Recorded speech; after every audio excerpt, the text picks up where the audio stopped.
We want to look again at our subject, all that Jesus taught. हम फिर एक बार हमारे विषय की ओर मुड़ना चाहेंगे, जो है वो सब जो यीशु ने सिखाया, Based on the Great Commission ये यीशु के महान आज्ञा पर आधारित है, as found in Matthew chapter 28 verse 18 to 20. जो पाया जाता है मत्ती उसके 28 अध्याय में 18 से लेकर 20 वचन तक, Which, as I've repeatedly said in our last studies, is the part of the Great Commission, the second half of the Great Commission, और जैसे मैंने बार बार हमारे पिछले सत्रों में कहा है कि ये महान आज्ञा का वो हिस्सा है, ये महान आज्ञा का वो भाग है which is not sufficiently emphasized in Christendom. जिस पर इस मसीही जगत में पर्याप्त रीति से जोर नहीं दिया जाता। The first half being Mark 16:15, पहला आधा हिस्सा है मरकुस 16 उसका 15 वचन, go into all the world and preach the gospel, संपूर्ण जगत में जाकर सुसमाचार प्रचार करो, which is being emphasized. जिस पर जोर दिया जाता है। And here we are looking particularly at Matthew 28 verse 20, पर यहाँ हम विशेषकर मत्ती 28 उसके 20 वचन की ओर देख रहे हैं, to teach people to do all that Jesus commanded. कि हम लोगों को वो सब बातें जो यीशु ने आज्ञा दी है उन्हें मानना सिखाए। And I want to emphasize the word do. और वहाँ जो लिखा है करना या मानना, उस पर मैं जोर देना चाहता हूँ। Teach them all that I commanded would be different from teach them to do all that I commanded. जो भी आज्ञा मैंने तुम्हें दी है वो उन्हें सिखाओ, ये अलग है इस वाक्य से कि जो भी आज्ञाएं मैंने तुम्हें दी है उन्हें मानना सिखाओ या उन्हें करना सिखाओ। Jesus wants us to do and then to teach, यीशु चाहता है कि हम पहले करें और फिर सिखाएं, not teach what we have not done. ये नहीं कि जो हमने खुद नहीं किया वो हम दूसरों को सिखाएं। So we don't begin by teaching. और इसलिए हम सिखाने से शुरुआत नहीं करते, We begin by doing. हम करने से शुरुआत करते हैं। You can't go to a Bible school and spend 3 years there, आप किसी बाइबल स्कूल में जाकर वहाँ 3 वर्ष नहीं बिता सकते get a degree, और वहाँ कोई डिग्री प्राप्त करके and think that you can now teach people if you have not done what Jesus has commanded in your own life. और फिर ये नहीं सोच सकते कि अब मैं लोगों को सिखा सकता हूँ और मैं लोगों को वो चीज़ें सिखा सकता हूँ जो आपने खुद आपके स्वयं के जीवन में ही खुद न की हो। I remember asking a person once who graduated after a 4-year Bible college course, मुझे एक बार याद है, मैंने एक व्यक्ति से पूछा था जो 4 वर्ष के एक बाइबल कोर्स को पूरा करके जब वो उत्तीर्ण हो चुका था, in a particular Bible college, किसी एक विशेष बाइबल कॉलेज की घटना है, he won the first prize in that at the graduation ceremony. और उस बाइबल कॉलेज के ग्रेजुएशन के सेरेमनी में उसको उसको पहला प्राइज भी मिला था, वो पहला आया था। Where I was speaking, and he came to see me, and I और वही मैं भी प्रचार कर रहा था और वो मुझसे मिलने आया asked him, और फिर मैंने उससे एक प्रश्न किया, what is your spiritual condition तुम्हारी आत्मिक अवस्था कैसी है? at the end of these 4 years of study?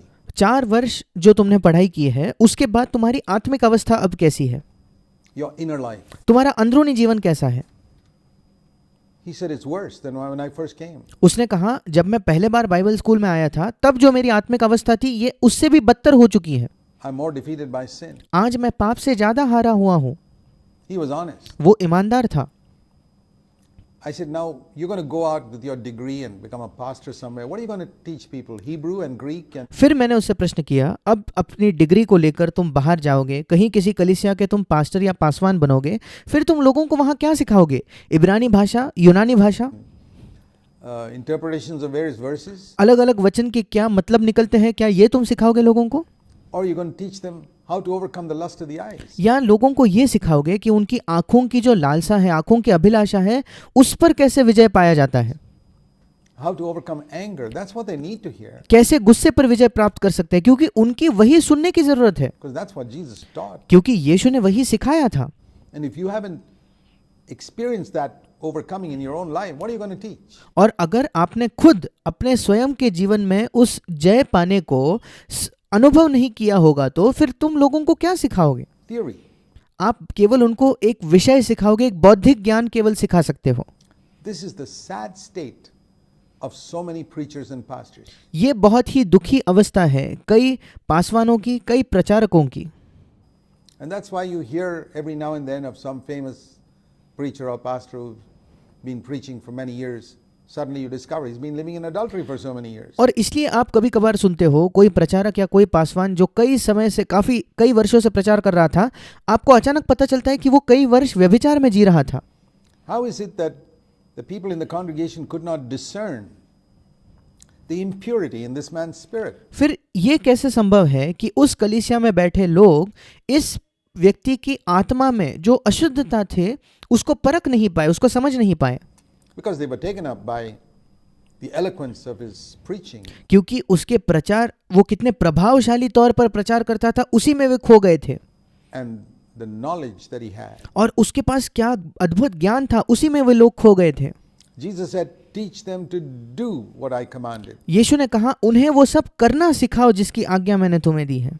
Now I want you to turn to Acts chapter 1 verse 1 and see Jesus' own example. मैं चाहता हूं कि हम प्रेरितों के काम उसके पहले अध्याय के पहले वचन की ओर मुड़े और वहां हम स्वयं यीशु मसीह के उदाहरण को देखें। Acts was written by Luke, प्रेरितों का काम जो है वो लूक ने लिखा था, the co-worker of Paul. जो पौलुस का सहकर्मी था। And before he wrote Acts of the Apostles, he wrote Luke's Gospel. और प्रेरितों के काम लिखने से पहले उसने लूका रचित सुसमाचार लिखा था। And there, in Acts of the Apostles, he refers to the Gospel of Luke that he had written. और फिर प्रेरितों के काम में जब वो अपने पिछले पुस्तक के बारे में लिखता है, जब वो लूका रचित सुसमाचार जो उसने लिखा था, जब उसका वो उल्लेख करता है तो वो ये कहता है, In these words, वो ऐसे शब्दों में उसका वर्णन करता है। लूका रचित सुसमाचार का वर्णन लूका इन शब्दों में करता है। he wrote both of them to a person called Theophilus. दोनों ही पुस्तकें उसने थियोफिलस नामक एक व्यक्ति को लिखी थी। And he says, the first account I composed, O Theophilus, which is the Gospel of Luke. और वो कहता है, हे थियोफिलस, मैंने पहली पुस्तिका अर्थात जो लूका रचित सुसमाचार है, which we know as the Gospel of Luke, जिसको हम कहते हैं लूका रचित सुसमाचार, was about all that Jesus began to do and teach. वो उन सब बातों के विषय में लिखी थी जो यीशु आरंभ से करता और सिखाता रहा। So if you were to ask Luke to give a title to his gospel, अब अगर आप लूका से पूछो कि तुमने जो सुसमाचार लिखा है उसका तुम शीर्षक क्या रखोगे, he would say, all that Jesus began to do and teach. वो कहता कि वो सब जो यीशु आरंभ से करता और सिखाता रहा। Not all that Jesus taught, but what he did and taught. ये नहीं कि यीशु ने क्या सिखाया, बल्कि वो जो यीशु ने किया और फिर सिखाया। It was a principle in Jesus' life ये यीशु के जीवन का एक सिद्धांत था that he would not teach what he hadn't done. कि वो ऐसा कुछ भी नहीं सिखाता था जो उसने खुद न किया हो। It's more than that involved in this sentence, अब इस वाक्य में इससे भी और चीजें शामिल हैं, because it refers to his actions and his miracles and all that, but क्योंकि उसमें उसके जो यीशु के जो काम है, यीशु के चमत्कार है, वो सारी चीजें इसी वचन में शामिल है। principle is this: पर उसका सिद्धांत ये है, do and then teach. पहले करो फिर सिखाओ। Not teach and do, ये नहीं कि पहले सिखाओ और फिर करो, but do and teach. बल्कि पहले खुद करो फिर सिखाओ। Jesus did not practice what he preached, but जो यीशु मसीह प्रचार करता था वो खुद करता था, ऐसा नहीं था। he preached what he had already practiced. यीशु मसीह केवल वही प्रचार करता था जो वो खुद करता था Continued to practice. और जो वो करना जारी रखता था अपने जीवन में, So that's the principle. और यही सिद्धांत है। So based on that, और इस पर आधारित if you were to ask Luke to give a title to the Acts of the Apostles, फिर इस पर आधारित अगर आप लूक से प्रश्न करो कि अब प्रेरितों के काम को तुम क्या शीर्षक दोगे, based on that one verse, उस एक वचन के आधार पर what title do you think he would give? If आपको क्या लगता है कि लूका इसको क्या शीर्षक the देता? Gospel of Luke was all that Jesus began to do and teach in his physical body on earth, अगर लूका रचित सुसमाचार का शीर्षक ये है कि वो सब जो यीशु ने आरंभ से करता और सिखाता रहा अपने शारीरिक शरीर में जब वो इस पृथ्वी पर था, Acts of the Apostles would be all that Jesus continued to do and teach through his spiritual body, the church. प्रेरितों के काम का शीर्षक होता वो सब जो यीशु ने करना और सिखाना जारी रखा उसके आत्मिक शरीर के द्वारा जो उसकी कलीसिया है, And that is our ministry. और वो हमारी सेवकाई है। To continue, for Jesus to continue to do and teach. कि हम जैसे यीशु ने किया वैसे ही हम भी जारी रखें, पहले करना फिर सिखाना। What he began to do and teach when he lived on earth for 33 years. That's why the church वही जारी रखना जो यीशु ने पहले 33 वर्ष में इस पृथ्वी पर किया, उसने पहले किया फिर सिखाया, वही हम जारी रखें। is called the body of Jesus Christ. और इसीलिए कलीसिया को यीशु मसीह का शरीर कहा गया, यीशु मसीह की देह कहा गया है। That's why to understand all that Jesus taught is important because we got to do it. इसीलिए जो कुछ यीशु ने सिखाया वो समझना जरूरी है, क्योंकि हमें भी वो करना है And then we got to teach it. और फिर हमें वो सिखाना भी है। There's a very interesting incident in Acts of the Apostles, chapter 10, एक बहुत ही दिलचस्प घटना हम पढ़ते हैं प्रेरितों के काम उसके 10वें अध्याय में, where we read that there was a very God-fearing military man who और वहां हम पढ़ते हैं कि बहुत ही परमेश्वर का भय रखने वाला एक सेना का व्यक्ति था। was a heathen, वो अन्य जाति था, not a Christian. वो कोई मसीह नहीं था, He was not even a Jew. वो तो यहूदी भी नहीं था, He was a Roman soldier called Cornelius. वो एक रोमी सैनिक था जिसका नाम था Cornelius. He was a centurion, means he was a certain high-ranking officer वो सूबेदार था, अर्थात सेना में उसका एक ऊंचा स्थान था, in the Roman army, रोमी सेना में, and he was a God-fearing man, और वो परमेश्वर का भय रखने वाला एक व्यक्ति था। a man who feared God, it says, यहाँ लिखा है कि एक ऐसा व्यक्ति जो परमेश्वर का भय रखता था, a devout man, a man who gave many alms to the people, he helped poor people, वहाँ लिखा है कि वो भक्त था, वो गरीबों को दान देता था, and he prayed to God continually. और वो निरंतर परमेश्वर से प्रार्थना करता था। Now the question comes, does God listen to the prayers of people who are not Christians? अब प्रश्न आता है, क्या परमेश्वर उन लोगों की प्रार्थना सुनता है जो मसीही नहीं है? Does God look at the money that non-Christians give to poor people? क्या परमेश्वर उस पैसे को देखता है जो गैर मसीही लोग गरीबों को देते हैं? Well, have a look here. फिर इस वचन को देखें। The angel came and said to him, an angel, God sent an angel to Cornelius. फिर एक स्वर्गदूत आकर कुर्नेलियुस से कहता है, एक स्वर्गदूत, परमेश्वर ने एक स्वर्गदूत को कुर्नेलियुस के पास भेजा। And he said to him in verse 4, your prayers have ascended as a memorial before God. प्रेरितों के काम 10वें अध्याय के 4थे वचन में वो स्वर्गदूत कहता है, तेरी प्रार्थनाएं स्मरण के लिए परमेश्वर के सामने पहुंची है, And the money you have given to the poor, और तेरा दान अर्थात जो पैसा तूने गरीबों को दिया है वो भी परमेश्वर के सामने पहुंचा है। the alms have also ascended as a memorial before God. वो जो दान है वो स्मरण के लिए परमेश्वर के सामने पहुंचे हैं। Isn't that interesting? क्या ये दिलचस्प नहीं है? And when Peter saw Cornelius later on, और जब आगे जाकर पतरस ने कुर्नेलियुस को देखा, उससे वो मिला, he says, there's one thing I've discovered, Peter says, और फिर पतरस आगे जाकर कहता है, एक चीज है जो मैंने खोजी है, मैंने पाई है, that with God there is no respect of persons. और वो कहता है परमेश्वर किसी व्यक्ति का आदर नहीं करता। He later on says in the same chapter. वो आगे जाकर उसी अध्याय में कहता है। But the point I want you to notice here is when the angel came to Cornelius, पर मुख्य बात जो मैं चाहता हूं आप जिस पर ध्यान दें वो ये है कि जब वो स्वर्गदूत कुर्नेलियुस के पास आया, why didn't he give him the gospel? क्यों उस स्वर्गदूत ने उसको सुसमाचार नहीं दिया? Why didn't he explain to to Cornelius, that do you know that you're a sinner? क्यों उस स्वर्गदूत ने कुर्नेलियुस को ये नहीं समझाया कि कुर्नेलियुस क्या तू जानता है तू एक पापी है? That Christ died for your sin क्या तू जानता है कि मसीह तेरे पापों के लिए मरा and rose again, और वो जी उठा, and you need to receive him as your Lord, और तुम्हें उसको अपने प्रभु के तौर पर स्वीकार करना है, repent and believe. मन फिराना है, उस पर विश्वास करना है। He couldn't say that. वो स्वर्गदूत ये सब नहीं कह पाया। All that the angel could tell him was, स्वर्गदूत केवल कुर्नेलियुस को यही बता सका, your prayers and alms have ascended, and now please send somebody to go and call, verse 5, Acts 10:5, for Peter. स्वर्गदूत ने कहा तेरे प्रार्थना और तेरे दान स्मरण के लिए परमेश्वर के सामने पहुंचे। फिर 10 प्रेरितों के काम 10वें अध्याय के 5वें वचन में वो कहता है, अब याफा में मनुष्य भेजकर शमौन को, जो पतरस कहलाता है, उसे बुलवा। He is living far away in another place, वो दूसरी जगह कहीं रहता है, and in Joppa. याफा में। Send somebody. It may take a few days for Peter to come here, but you got to wait. किसी व्यक्ति को भेजकर उसे बुला। शायद पतरस को यहाँ आने में कुछ दिन लग जाए, थोड़ा समय लग जाए, कोई फर्क नहीं पड़ता, तुझे रुकना पड़ेगा।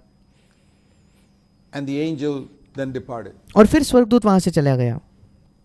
Now, don't you think the angel could have told him exactly what Peter would tell? अब क्या आपको नहीं लगता कि वो स्वर्गदूत कुरनेलियुस को वो सब बता सकता था जो पतरस खुद बताने वाला था? Cornelius? The angel knew the gospel very clearly. वो स्वर्गदूत बिल्कुल अच्छे से साफ साफ तरीके से सुसमाचार जानता था। Why didn't Almighty God allow the angel to preach the gospel? फिर क्यों सर्वशक्तिमान परमेश्वर ने उस स्वर्गदूत को ये अनुमति नहीं दी कि वो सुसमाचार का प्रचार करे? To Cornelius is a very important question. क्यों उसे कुरनेलियुस को सुसमाचार नहीं देने दिया? ये एक बहुत ही महत्वपूर्ण प्रश्न है। Why did Cornelius have to wait for so many days क्यों कुरनेलियुस को कई दिनों तक इंतजार करना पड़ा to hear the gospel सुसमाचार सुनने के till लिए? Peter came? पतरस जब तक नहीं आ गया। Because the angel had not experienced the gospel. क्योंकि उस स्वर्गदूत ने खुद उस सुसमाचार का अनुभव नहीं किया था। He could not say like Peter, I was a sinner.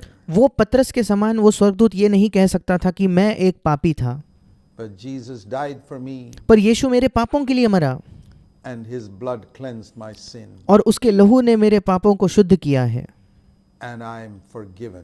और मेरी क्षमा हुई है। Because the angel could not say that, क्योंकि वो स्वर्गदूत ये सब नहीं कह सकता था, he could not preach it. वो उसका प्रचार भी नहीं कर सकता था। He could not preach a truth that he knew. वो एक ऐसे सत्य का प्रचार नहीं कर सकता था जो सत्य वो जानता था। He could probably preach better than Peter. शायद वो पतरस से बेहतर प्रचार कर सकता था, It doesn't matter. कोई फर्क नहीं पड़ता। He is not allowed to preach it उसको अनुमति नहीं थी उसका प्रचार करने की, because he hadn't experienced it, teaching us one fundamental principle क्योंकि उसने स्वयं उस सत्य का अनुभव नहीं किया था। और ये हमें एक मूलभूत सिद्धांत को सिखाता है that we are not permitted by God to preach what we have not experienced. कि परमेश्वर हमें अनुमति नहीं देता कि हम ऐसा कुछ प्रचार करें जिसका अनुभव हमने खुद स्वयं न किया हो। There's a word for people who do that. जो लोग ऐसा करते हैं उनके लिए एक शब्द का इस्तेमाल किया गया है। Those who preach what they have not practiced or experienced. जो लोग ऐसा प्रचार करते हैं जो ना उन्होंने खुद किया है ना जिसका उन्होंने अनुभव किया है। And the word in the New Testament is hypocrite. और नए नियम में ऐसे लोगों के लिए जिस शब्द का इस्तेमाल किया गया है वो है कपटी या पाखंडी। And there are many hypocritical preachers. और आज कई ऐसे कपटी प्रचारक हैं। So when Jesus said in his great commission, teach them to do all that I've commanded you. और इसलिए जब यीशु मसीह ने महान आज्ञा में ये कहा कि उन्हें वो सब करना सिखाओ जिसकी आज्ञा मैंने तुम्हें दी है, He was telling us to be free from hypocrisy. वो हमें बता रहा था कि हम पाखंड से स्वतंत्र जीवन जिए। He was telling us never to speak about that वो हमसे कह रहा था कि हम कभी उसके बारे में प्रचार ना करें which we haven't done. जो हमने खुद न किया हो। For example, उदाहरण के तौर पर, if you have not gone to North India as a missionary, you अगर can't ask other people to go there as missionaries, can you? अगर आप खुद उत्तर भारत में एक मिशनरी के तौर पर नहीं गए हो तो आप दूसरे लोगों को नहीं बता सकते कि आप वहां मिशनरी के तौर पर जाओ। क्या आप उनको ऐसा बता सकते हो? Well, you can teach it, आप वो सिखा तो सकते हो but you haven't done it. पर आपने खुद नहीं किया है। It's very necessary, very important. ये बहुत महत्वपूर्ण है, बहुत आवश्यक है। But who's got the right to teach it? The पर किसके पास वो हक है, वो अधिकार है ये प्रचार करने one who's का? done it. वही व्यक्ति जिसने खुद वो किया हो। That's just one example. ये केवल एक उदाहरण है।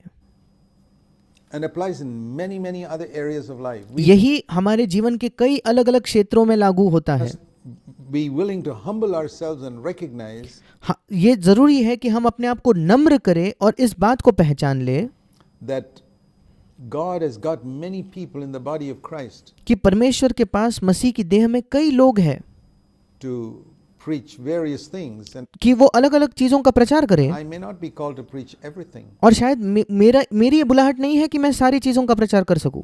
I can only preach what I have done. मैं वही प्रचार कर सकता हूं जो मैंने खुद स्वयं किया है। I cannot teach people to overcome anger. मैं लोगों को गुस्से पर विजय प्राप्त कैसे करें ये नहीं सिखा सकता, Give up anger if I'm still getting angry with myself, with my wife or co-workers or whatever it is. या मैं लोगों को गुस्सा छोड़ देना नहीं सिखा सकता जब तक मैं खुद गुस्सा होना मैंने छोड़ नहीं दिया। अगर आज भी मैं अपने पत्नी से गुस्सा होता हूँ, मेरे सहकर्मियों से या किसी से भी गुस्सा होता हूँ, तो मैं लोगों को नहीं सिखा सकता कि तुम गुस्से पर विजय पाओ। I cannot ask people to overcome dirty thoughts, sexual thoughts, if I'm still defeated by it myself. मैं लोगों को यौन संबंध के विषय में जो गंदे विचार है उसके विषय में विजय पाने के बारे में लोगों को नहीं सिखा सकता अगर मैं खुद उन गंदे विचारों से हारा हुआ हूं तो। I can say, hey fellas, I'm defeated, but let's you and I struggle together. मैं लोगों को ये कह सकता हूं कि हाँ मैं भी इन विचारों से हारा हुआ हूं, आइए हम सब मिलकर एक साथ संघर्ष करें इस पर जय पाने का। That's fine. वो ठीक है, But I must be honest. पर फिर मुझे ईमानदार होकर ये बताना होगा। So teach them to do. Now let's turn back to Matthew chapter 4. और इसलिए उन्हें वो सब करना सिखाओ जिसकी आज्ञा मैंने तुम्हें दी है। आइए हम फिर एक बार निकालेंगे मत्ती रचित सुसमाचार उसका 4था अध्याय। We were looking at the first thing that Jesus commanded there was to learn to receive God's word. हम वहाँ पिछले सत्र में देख रहे थे कि पहली चीज जो यीशु ने आज्ञा दी वो ये है कि हम परमेश्वर के वचन को स्वीकार करना सीखें। One of the first things we need to learn as newborn babes. हम जो नए जन्मे बच्चे हैं, जो पहली चीज आवश्यक है जो हमें सीखना है, Man shall not live by bread alone. मनुष्य केवल रोटी ही से नहीं जिएगा। Matthew 4:4. मत्ती 4:4 में ये लिखा है, By every word that proceeds from the mouth of God. बल्कि वो हर एक वचन से जीवित रहेगा जो परमेश्वर के मुख से निकलता In है। 1 Peter and chapter 2, we read that in verse 2 that like newborn babes, we must desire the pure milk of the word of God. पहले पत्रस दूसरे अध्याय के दूसरे वचन में हम पढ़ते हैं, नए जन्मे हुए बच्चों के समान निर्मल आत्मिक दूध की लालसा करो, अर्थात परमेश्वर के वचन की दूध की हमें लालसा करनी है। As newborn babes desire the pure milk of the word of God. नए जन्मे हुए बच्चों के समान परमेश्वर के वचन के निर्मल आत्मिक दूध की हमें लालसा करनी है। इंग्लिश में लिखा है कि परमेश्वर के वचन का वो निर्मल आत्मिक दूध है। It's just like any newborn baby, if it's normal and healthy, बिल्कुल किसी भी नवजात शिशु के समान अगर वो स्वस्थ है, अगर वो बिल्कुल स्वस्थ बच्चा हुआ, बालक हुआ, तो as soon as it's born, it cries out. जैसे ही उसका जन्म होता है वो रोता है।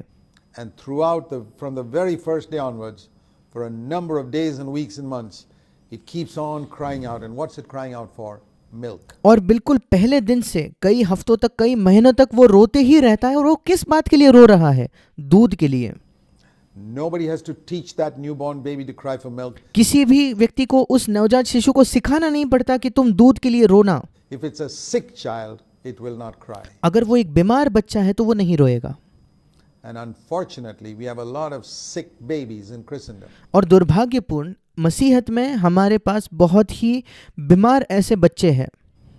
If you have had a healthy new birth, अगर आपका स्वस्थ नया जन्म हुआ है तो, proper new birth, and एक सही वाला नया जन्म आपका हुआ है तो, you're born as a healthy, spiritually healthy child of God, और परमेश्वर के एक स्वस्थ आत्मिक बच्चे के समान अगर आपका जन्म हुआ है I तो, want to tell you that nobody will have to teach you to cry out for the milk of the word of God. मैं आपको बताना चाहता हूं कि किसी को भी आपको सिखाना नहीं पड़ेगा कि परमेश्वर के वचन के लिए आप रोए या पुकारे। I remember in my own life मुझे याद है मेरे अपने जीवन में when I was born again 52 years ago, जब 52 वर्षों पहले मेरा जन्म हुआ, I found within me a tremendous cry for the milk of the word of God. मैंने अपने अंदर पाया कि परमेश्वर के वचन के दूध के लिए मेरे अंदर एक तीव्र लालसा, एक तीव्र पुकार थी।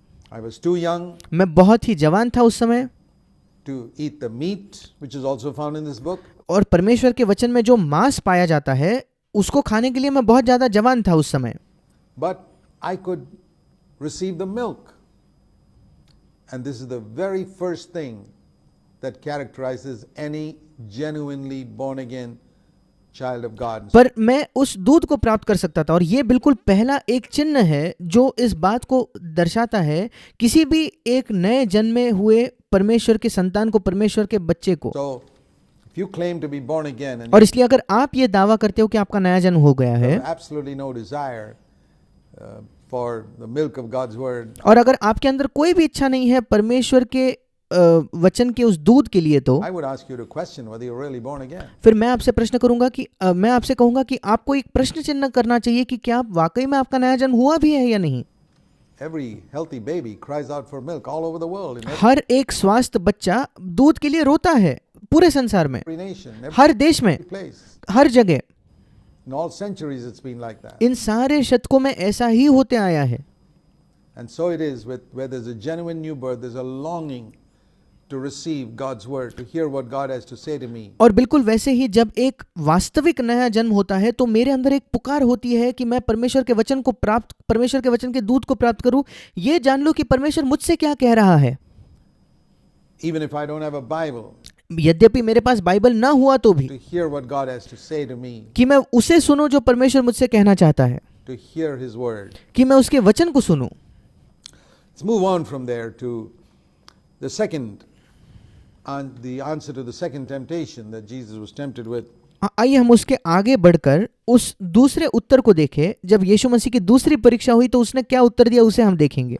The second statement that Jesus made here दूसरा कथन जो यीशु ने यहाँ किया in his ministry, उसके सेवकाई में, in Matthew 4 and verse 7, मत्ती उसका चौथा अध्याय उसका 7वां वचन, you shall not put the Lord your God to a test. तू प्रभु अपने परमेश्वर की परीक्षा न कर। Very important principle. एक बहुत ही महत्वपूर्ण सिद्धांत है। What the devil was saying to Jesus was, वहां शैतान यीशु मसीह से ये कह रहा था, if you're the son of God, why don't you just throw yourself down from the top of the temple? यदि तू परमेश्वर का पुत्र है तो अपने आप को नीचे गिरा दे, इस मंदिर के शिरोमणि से तू क्यों ना नीचे कूद जा, नीचे गिरा दे। And claim the promise of God. For he said in Psalm 91, it says in Matthew 4:6, he'll give his angels charge concerning you. In their hands they'll bear you up lest you strike your foot against a stone. और मत्ती 4 उसके 6 वचन में शैतान यीशु से कहता है, क्यों ना तू इस मंदिर से नीचे कूद कर परमेश्वर के वायदे का दावा कर, क्योंकि भजन संहिता 91 में लिखा है, वो तेरे विषय में अपने स्वर्गदूतों को आज्ञा देगा और वे तुझे हाथों हाथ उठा लेंगे, कहीं ऐसा ना हो कि तेरे पांवों में पत्थर से ठेस लगे। This teaches us that Satan can even quote God's word to you. ये हमें सिखाता है कि शैतान आपके पास आकर आपको परमेश्वर का वचन भी बता सकता है। Now this follows on from the first temptation. और ये बिल्कुल पहले परीक्षा के बाद हुआ था। The first time he told Jesus to turn the stones into bread, and Jesus said, hey, man doesn't live by bread alone. और पहले परीक्षा में शैतान ने यीशु को प्रलोभित किया और कहा कि तू पत्थरों को रोटी में बदल दे, और यीशु मसीह ने कहा, नहीं, मनुष्य केवल रोटी ही से नहीं जीवित रहेगा। He lives by every word of God, and Satan caught on to that and said, every word of God, is it? Okay, here's the word of God. यीशु ने कहा, मनुष्य हर एक वचन से जो परमेश्वर के मुख से निकलता है जीवित रहेगा, और शैतान ने सुना हर एक वचन से, ठीक है, मैं तुझे एक परमेश्वर का वचन देता हूँ। He will give his angels charge over you, and you will not, your foot will not strike against a stone. So why not jump off from the temple? और फिर तुरंत शैतान ने कहा, अच्छा, परमेश्वर का एक वचन ये भी है कि वो तेरे विषय में अपने स्वर्गदूतों को आज्ञा देगा, कहीं ऐसा ना हो कि तेरे पांवों में पत्थर से ठेस लगे, और वो परमेश्वर के वचन को बताने लगा। So when the devil sees that you have learned to respect God's word, the और जब शैतान इस बात को देखता है कि आप सीख गए हो परमेश्वर के वचन का आदर करना, next thing he will try to do फिर दूसरी चीज जो शैतान करने की कोशिश करेगा वो ये है is to try and twist God's word कि वो परमेश्वर के वचन को तोड़ने मरोड़ने की कोशिश करेगा, बदलने की कोशिश करेगा, to make it mean something it didn't mean at all. कि उसका कोई अलग ही अर्थ निकले जो कि उसका वास्तविकता में अर्थ था ही नहीं, Or to misquote God's word. या वो परमेश्वर के वचन का गलत उदाहरण देके इस्तेमाल करे, Or to take God's word out of context. या परमेश्वर के वचन को संदर्भ से अलग लेकर संदर्भ के बाहर उसको पेश करे। And I can think of numerous Christians I met in my life और मैं कई मसीहों के बारे में सोच सकता हूँ जिनको मैं अपने जीवन काल में मिला हूँ, who have quoted a scripture from here or there जिन्होंने यहाँ वहां से उठाकर किसी वचन का इस्तेमाल किया है, completely out of context. उसके पूरे संदर्भ से निकालकर उसको अलग ही तरीके से उसका इस्तेमाल किया है, And to satisfy their own desire to fulfill what they want to do, उनकी अपनी स्वयं की इच्छा पूरी करने के लिए, जो वो खुद करना चाहते हैं उसको पूरा करने के लिए वो उस वचन का इस्तेमाल करते हैं। it's very easy to go to scripture and find a verse to do what you want to do. बहुत आसान है कि आप बाइबल में जाकर खुद जो करना चाहो उसको करने के लिए एक वचन खोज निकालो. There's so many people who go to scripture and find a verse to do exactly what they want to do. कई लोग हैं जो बाइबल में जाकर बिल्कुल ऐसा वचन ढूंढ कर निकालते हैं ये दिखाने के लिए कि वो जो करना चाहते हैं उसी के पक्ष में वो एक वचन ढूंढते हैं.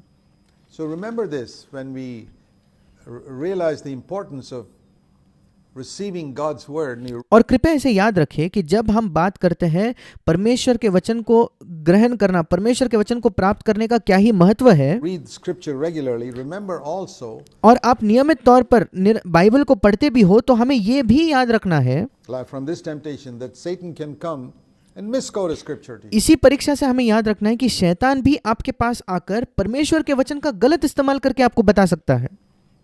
That's why it's important for us to study a scripture in its context. इसलिए ये बहुत महत्वपूर्ण है कि हम किसी भी वचन को उसके संदर्भ में उसका अध्ययन करें. And why it's important to study the whole of scripture. और इसलिए क्यों महत्वपूर्ण है हमारे लिए कि हम पूरे बाइबल का अभ्यास करें. By every word of God, Jesus said, not just by one scripture. क्योंकि यीशु ने कहा था कि मनुष्य हर एक वचन से जीवित रहेगा, ये नहीं कि वो एक किसी वचन से जीवित रहेगा. Live by one scripture. हम परमेश्वर के एक वचन से जीवित नहीं रहेंगे. Man shall live by every word of God, and that's why it's important to know the whole of scripture. मनुष्य परमेश्वर के हर एक वचन से जीवित रहेगा, इसलिए महत्वपूर्ण है कि हम संपूर्ण बाइबल को जानें. That's why it's important to study it. इसीलिए महत्वपूर्ण है कि हम बाइबल का अध्ययन करें. And if you are young, और अगर आप जवान हो तो it's good to go and seek counsel from godly older men who know the word. ये अच्छा है कि आप जाकर जो वृद्ध ईश्वरीय मनुष्य है उनसे सलाह करो, परमेश्वर के वचन के बारे में सलाह लो. Whenever you are thinking of understanding what scripture says on a particular subject. जब कभी आप सोच रहे हो कि बाइबल इस विषय के बारे में क्या कहती है तो आप किसी जाकर ईश्वरीय व्यक्ति की सलाह लो. It's very easy. I've come across people who have deceived themselves. I mean, क्योंकि ये बहुत आसान है अपने आप को धोखा देना. मैंने ऐसे कई लोगों को मैंने देखा है जो अपने आप को धोखा देते let हैं. me use a humorous illustration मैं एक मजाकिया उदाहरण का इस्तेमाल करना चाहता हूँ to highlight this point. इस बात को दिखाने के लिए, इस बात के महत्व को समझाने के लिए.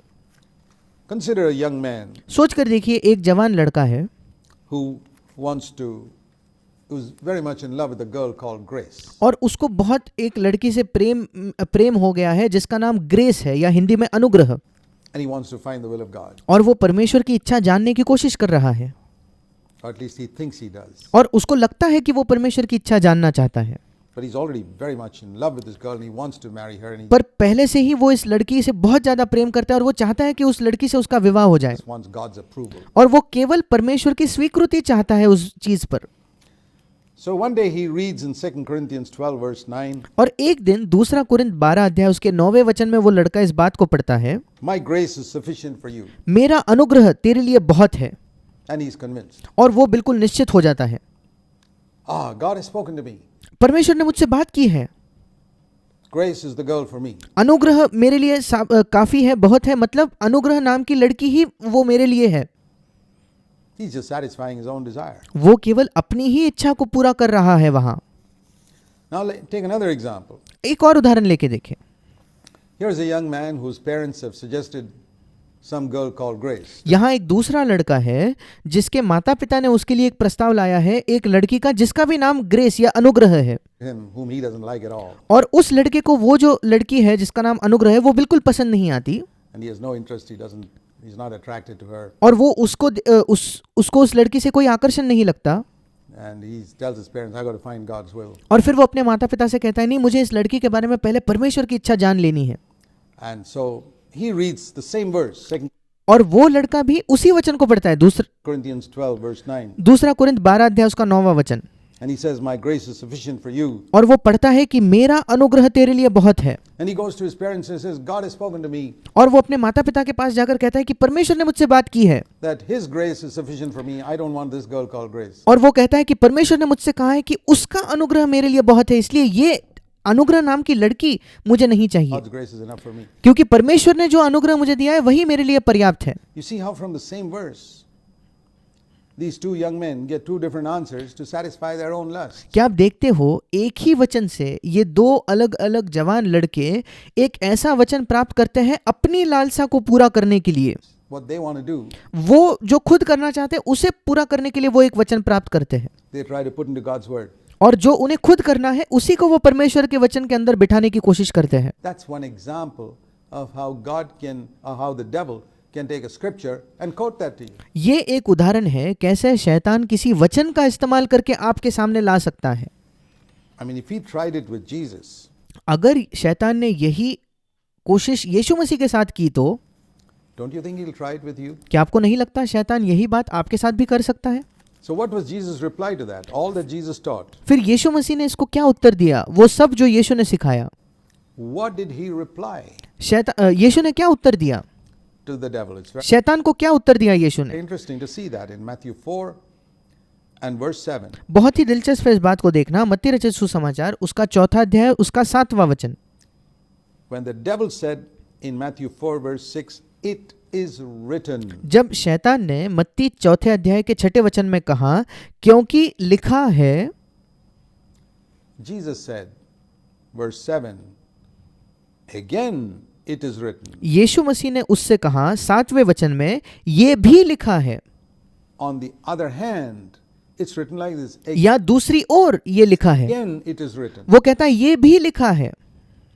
So you see, the whole truth is not found only in it is written. और इसलिए आप इससे सीखते हो कि संपूर्ण सत्य इसमें नहीं पाया जाता कि लिखा है, But in it is written, and again it is written. बल्कि संपूर्ण सत्य पाया जाता है लिखा है और ये भी लिखा है। इसमें You put both scriptures together, आप जब दोनों वचनों को एक साथ लेते हो then you get the truth.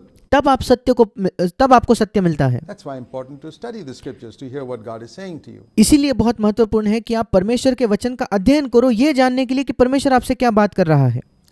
Otherwise, like I said, you can take one verse of scripture and go completely astray. नहीं तो जैसे मैंने कहा कि आप परमेश्वर के एक ही वचन को लेकर बिल्कुल भटक सकते हो। So Jesus said to him, it is also written, और यीशु ने शैतान से कहा कि ये भी लिखा है, you shall not tempt the Lord your God. You shall not put the Lord your God to a test. You shall not try तू अपने परमेश्वर की परीक्षा ना करना, उसको परखना नहीं। and claim a promise to try and test God. तुम्हें किसी वायदे पर इसलिए दावा नहीं करना है कि क्योंकि तुम परमेश्वर की परीक्षा लेना चाहते हो, उसको जांच कर देखना चाहते Now, हो। how does this apply in practical terms? अब व्यवहारिक तौर पर यह वचन कैसे लागू होता है? We're trying to understand all that Jesus taught. हम ये समझने की कोशिश कर रहे हैं वो सब जो यीशु ने सिखाया। Here the temptation to Jesus was, यहाँ यीशु मसीह के सामने प्रलोभन ये था, jump off the roof of the temple उस मंदिर के शिरोमणि से तू नीचे कूद जा and claim that promise in Psalm 91 and descend to the courtyard of the temple unhurt. और भजन 91 में जो वो वायदा है उस पर दावा करके मंदिर की चोटी से नीचे कूदकर मंदिर के आंगनों में बिना किसी चोट के जब वो कूद जाता था और उसे कोई चोट नहीं लगती थी तब, And people will see, oh, what a great man of God. और फिर लोग उसको देखकर कहेंगे वाह क्या ही अद्भुत परमेश्वर का ये मनुष्य है, Look at his faith, उसके विश्वास को देखो, how he claimed that promise and was not hurt. कैसे उसने उस वचन पर दावा किया और उसको कोई चोट नहीं पहुंची, कैसा महान परमेश्वर का व्यक्ति है ये। And Jesus said, I will not tempt God like that. और यीशु ने कहा कि मैं इस प्रकार से परमेश्वर की परीक्षा नहीं लूंगा। I mean, when God is provided, when there are stairs provided from the roof of the temple to go down, there's no need to jump off. इसका मतलब जब मंदिर के छत से नीचे आने के लिए सीढ़ियों का प्रयोजन किया गया है तो कोई जरूरत नहीं है कि मैं मंदिर के ऊपर से नीचे कूदूं। You go use the stairs. आप जाकर उस सीढ़ियों का इस्तेमाल कर सकते हो। The meaning is we can use means that God has provided. मतलब ये है कि जो जरिया या जो मार्ग परमेश्वर ने उपलब्ध कराया है हम उसका इस्तेमाल कर सकते हैं। And not tempt God by asking him to do something for us in some spectacular way. और हमें परमेश्वर की परीक्षा नहीं लेना है कि हम परमेश्वर से मांगे कि प्रभु कोई अद्भुत तरीके से तू मेरे लिए कुछ कर। In Acts chapter 8, उदाहरण के तौर पर प्रेरितों के काम उसके 8वें अध्याय में we read of an instance where after Philip had preached to the eunuch, हम एक घटना के विषय में पढ़ते हैं जब फिलिपुस ने उस खोजे को सुसमाचार सुनाया था। it says in Acts 8 verse 39 that the Holy Spirit snatched Philip up and transported him all the way to another place called Azotus. और प्रेरितों के काम 8वें अध्याय उसके 39 वचन में लिखा है, जब वे जेल से वो जल से में से निकल कर आए तो प्रभु का आत्मा फिलिपुस को उठा ले गया और वो उसे दूर एक देश में अशदोद के जगह में ले गया। Acts 8:39-40. प्रेरितों के काम 8वां अध्याय उसका 39 और 40 वचन। He gave him an airlift. और पवित्र आत्मा ने उठाकर उसको हवा के जरिए वो कहीं दूर ले गया, Like in a helicopter. मानो वो किसी हेलीकॉप्टर में सवार हो। The Holy Spirit did that पवित्र आत्मा ने ये किया फिलिपुस के लिए। to Philip. Now, if you want to go from one place to another place and you try to tempt God saying, अब अगर आप एक जगह से दूसरी जगह जाना चाहते हो और आप परमेश्वर की परीक्षा लेते हुए ये कहते हो कि do that for me, Lord, प्रभु ये मेरे लिए भी तो कर दे, that's tempting God. ये परमेश्वर की परीक्षा करना हुआ। I mean, if God's provided buses and trains and scooters and airplanes, why अब अगर परमेश्वर ने हमारे लिए बस, ट्रेन, स्कूटर या एरोप्लेन का प्रबंधन किया है तो we need to ask the Holy Spirit to take us like that? क्यों हमें पवित्र आत्मा से मांगना है कि प्रभु तू भी मुझे उस प्रकार से उठाकर उस जगह पर ले जा।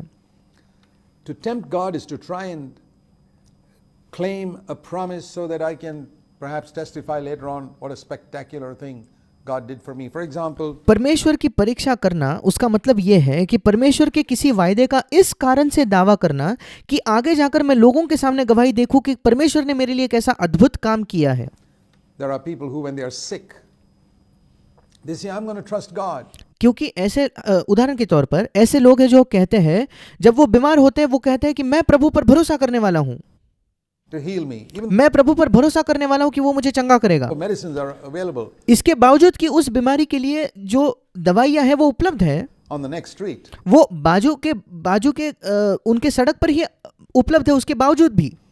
and there are doctors available to advise us, और हमारे पास ऐसे डॉक्टर्स हैं जो हमें सलाह दे सकते हैं किसी भी बीमारी के we लिए। don't use those doctors and those medicines. हम ना तो उन डॉक्टरों का इस्तेमाल करते हैं ना उन दवाइयों का इस्तेमाल करते हैं। And there are many foolish Christians who have died और ऐसे कई मूर्ख मसीह हैं जो ऐसा करके उनकी मृत्यु हो गई like that and allowed their children to die और उन्होंने अपने बच्चों की भी मृत्यु होने दी and their wives to die और उनकी पत्नियों की मृत्यु होने दी, because they try to claim a promise. The Lord is my healer. क्योंकि वो किसी वायदे पर दावा कर रहे थे कि प्रभु मेरा चंगा करने वाला है And so I don't need medicine. और इसलिए मुझे किसी दवाई की जरूरत नहीं। God has provided stairs जब परमेश्वर ने सीढ़ियों का प्रबंध किया है तो in the temple. मंदिर के अंदर He expects you to use them वो अपेक्षा करता है कि आप उन सीढ़ियों का इस्तेमाल करें, instead of trying to jump off the roof and claiming Psalm 91. ना कि छत पर से कूदकर आप भजन 91 पर दावा करें।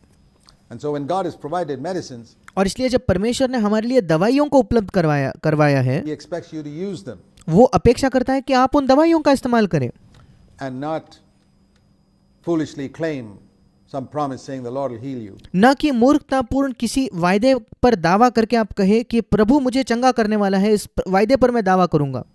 It's as foolish as trying to ask the Lord to transport you from one place to another. ये उतना ही मूर्ख है कि आप परमेश्वर से मांगते हो कि प्रभु तू मुझे इस जगह से उठाकर उस जगह पर ले जा, Like He did with Philip. जैसे उसने फिलिपुस के लिए किया। And we also must remember that God does certain things for certain people. He doesn't do that for everybody. और हमें ये भी याद रखना है कि परमेश्वर कुछ चीजें कुछ लोगों के लिए करता है पर वो सब लोगों के लिए वो नहीं करता। So we need to be very careful in studying the scriptures और इसलिए परमेश्वर के वचन का अध्ययन करने में हमें बहुत ही सतर्क होना है, ध्यान से उसे करना है that we're not trying to do something spectacular in order to get some honor for ourselves. कि हम कुछ चमक धमक वाला करने की कोशिश नहीं करते केवल इसलिए क्योंकि हम अपने आप के लिए कोई आदर प्राप्त करना चाहते हैं। The desire for honor from men मनुष्यों से आदर प्राप्त करने की जो इच्छा है is so deeply rooted in our flesh वो हमारे शरीर के अंदर बहुत गहराई से जड़ पकड़ी हुई होती है, that sometimes we are not even aware of it. कई बार हम खुद उसको पहचान भी नहीं सकते। It's one of the great things that Jesus taught His disciples to battle against. ये एक महान चीज थी जो यीशु मसीह ने सिखाई अपने शिष्यों को कि उनको उस चीज के विरुद्ध लड़ाई करनी है। He said here also the temptation basically was to get honor. और उसने वही कहा क्योंकि यहाँ भी इस वचन में भी प्रलोभन क्या था शैतान का कि तू अपने आप के लिए कुछ आदर प्राप्त कर ले। claim God's promise, परमेश्वर के वचन पर वायदे पर and दावा कर descend unhurt to the courtyard of the temple, और छत से कूद कर बिना किसी चोट लगे जब तू नीचे आंगन में आएगा and people will acclaim you. और फिर लोग तेरी सराहना करेंगे, तेरी तारीफ करेंगे। Or it could be in less spectacular ways. या ऐसे भी तरीके हो सकते हैं जहां इतनी सारी ऐसे मानो वो कोई बड़ा तरीका नहीं है, कोई चमक धमक वाली चीज नहीं है। Jesus said later on in Matthew 6, when you pray, don't pray in such a way as to get honor from the men who are listening to you praying. यीशु मसीह ने आगे मत्ती उसके 6 अध्याय में कहा, जब तू प्रार्थना करे तो उन लोगों के समान प्रार्थना मत करना जो चाहते हैं कि जब वे प्रार्थना कर रहे हैं तो दूसरे लोगों से उन्हें आदर प्राप्त हो। Don't fast and inform everybody how many days you've fasted for. इस उपवास करके दूसरों को यह सूचना जानकारी मत देना कि कितने दिन का तुमने उपवास किया। That's to get honor. ये केवल आदर प्राप्त करने के लिए है। When you give, don't let anybody know what you gave. And yet you see how much Christians have disobeyed these commands. जब तू दान करे तो किसी को पता ना चले कि तूने कितना दिया है। उसके बावजूद भी आप देखते हो कि मसीहों ने कितने हद तक इन आज्ञाओं को बिल्कुल नजरअंदाज किया है, उनकी अनाज्ञाकारी वो रहे हैं इन आज्ञाओं के प्रति। Getting honor अपने आप के लिए आदर प्राप्त किया है and tempting God. और परमेश्वर की परीक्षा ली है। So we find that this matter of putting God to the test, as it were, और इसलिए हम पाते हैं कि ये जो मामला है जहां हम परमेश्वर की ही परीक्षा लेते हैं, has got many ramifications. There are many areas इसके कई अलग अलग परिणाम है या इसके कई अलग अलग क्षेत्र हैं where we can do this. जहां हम ये कर सकते हैं। So we need to be balanced in our understanding of these scriptures. और इसलिए परमेश्वर के वचन के समझ में हमें बिल्कुल संतुलित होना है। This verse with that verse. ये वचन उस वचन के साथ, It is written and it is also written. ये लिखा है, ये भी लिखा है। The great need in the Christian life is for a balance. मसीही जीवन में जो बड़ी आवश्यकता है वो है संतुलन की। For example, the Bible says in John chapter 1 and verse 14, उदाहरण के तौर पर बाइबल हमें बताती है यूहन्ना रचित सुसमाचार उसका 1 अध्याय उसका 14 वचन, that the glory of God was seen in Jesus Christ, full of grace and truth. कि परमेश्वर की महिमा यीशु मसीह में हमें दिखाई पड़ती है अनुग्रह और सच्चाई से परिपूर्ण होकर। There's a balance. वहां एक संतुलन है। Like Jesus said, when the devil said it is written, he said it is also written. जैसे यीशु ने कहा, जब शैतान ने उससे कहा कि ये लिखा है, यीशु ने कहा ये भी लिखा है। We must have grace and we must have truth. हमारे अंदर अनुग्रह होना चाहिए, हमारे अंदर सच्चाई भी होनी चाहिए। That's the balance there must be in our life. यही संतुलन है जो हमारे जीवन में होना चाहिए। We must have the fruit of the Spirit and we must have the gifts of the Spirit. हमारे अंदर आत्मा का फल होना चाहिए, हमारे अंदर आत्मा के दान भी होने चाहिए। Find Christians sometimes emphasizing the fruit of the Spirit is the most important thing. हम कभी कभी देखते हैं कि कुछ मसीही इस बात पर जोर देते हैं कि पवित्र आत्मा का फल वही सब कुछ है, सबसे महत्वपूर्ण चीज है। Or some other group says the gifts of the Spirit, brother, we can't do without the gifts of the Spirit. और मसीहों का दूसरा एक समूह कहता है कि भाई पवित्र आत्मा के जो वरदान है वो महत्वपूर्ण है, पवित्र आत्मा के वरदानों के बिना हम कुछ नहीं कर सकते। I say we need both. मैं कहता हूं कि हमें दोनों की जरूरत है। And the answer always is to look at Jesus और हमेशा हर परिस्थिति में उत्तर ये है कि हम यीशु को देखें and see what he had. और हम ये देखें कि यीशु के पास क्या था। What did Jesus have? यीशु के पास क्या था? Did he have the fruit of the Spirit क्या उसके पास आत्मा का फल था or the gifts of the Spirit? या पवित्र आत्मा के वरदान थे? You know the answer. आप उत्तर जानते हो, He had both. उसके पास दोनों थे। Did he have grace or truth? क्या यीशु के पास अनुग्रह था या यीशु के पास सच्चाई थी? He had both. उसके पास दोनों थे। Many people say we must stand for the truth. कई लोग कहते हैं कि हमें सत्य के लिए खड़ा होना है। Right. सही है। The others say no, but we must also be merciful. दूसरा तरीके के लोग कहते हैं नहीं, हमें दया भी दिखानी है। So which was Jesus? Was he merciful or did he stand for the truth? फिर यीशु कौन था? क्या वो दया करने वाला था या वो सत्य के लिए खड़ा होता था? He had both. उसके पास दोनों थे। You see a classic example of that in the case of the woman caught in adultery. इसका एक उत्कृष्ट उदाहरण हम यीशु के जीवन में देखते हैं जब उस स्त्री को व्यभिचार करते हुए पकड़ा गया था और उसको यीशु के पास लाया। Pharisees wanted to stone her to death. Truth is, Moses said stone her to death. फरीसी चाहते थे कि उस स्त्री पर पथराव करके उसको मार दिया जाए, क्योंकि सत्य ये है कि मूसा ने कहा है व्यभिचार में पकड़े हुए स्त्री को पथराव करके मार देना चाहिए। What did Jesus say? यीशु ने क्या कहा? He who is without sin, throw the first stone. यीशु ने कहा तुम में से जो निष्पाप हो वो पहला पत्थर मारे। Then He didn't tell the woman, oh, well, your sin's not serious. और उसके आगे यीशु ने उस स्त्री से ये नहीं कहा, ठीक है तेरा पाप ज्यादा गंभीर नहीं है, ऐसा यीशु ने नहीं कहा। He said, go and sin no more. यीशु ने कहा जाओ और फिर पाप न करना, I don't condemn you, मैं तुझ पर दंड की आज्ञा नहीं देता। woman. स्त्री, That's one part of it. मैं भी तुझ पर दंड की आज्ञा नहीं देता, यह उसका एक हिस्सा है, एक भाग है। Grace, the truth, ये अनुग्रह है go and sin no more. और सत्य है कि जा और फिर पाप न करना। So remember, it is written, it is also written. और इसलिए याद रखना कि ये लिखा है और ये भी लिखा है, There we find the whole truth of Scripture. वहां हमें बाइबल का संपूर्ण सत्य मिलता है। Let us pray. आइए हम प्रार्थना करेंगे। Heavenly Father, स्वर्गीय पिता, help us to be balanced Christians हमारी सहायता कर कि हम संतुलित मसीही हो in every area of our lives. हमारे जीवन के प्रत्येक क्षेत्र में। We pray that the Holy Spirit will show us the areas हम प्रार्थना करते हैं कि पवित्र आत्मा हमें उन क्षेत्रों को दिखाए where we are not balanced जहां हम संतुलित नहीं हैं, and where our life dishonors you. जहां हमारा जीवन तुझे आदर नहीं लाता, तेरा निरादर करता है। We pray in Jesus' name. हम यीशु के नाम से मांगते हैं, Amen. आमीन।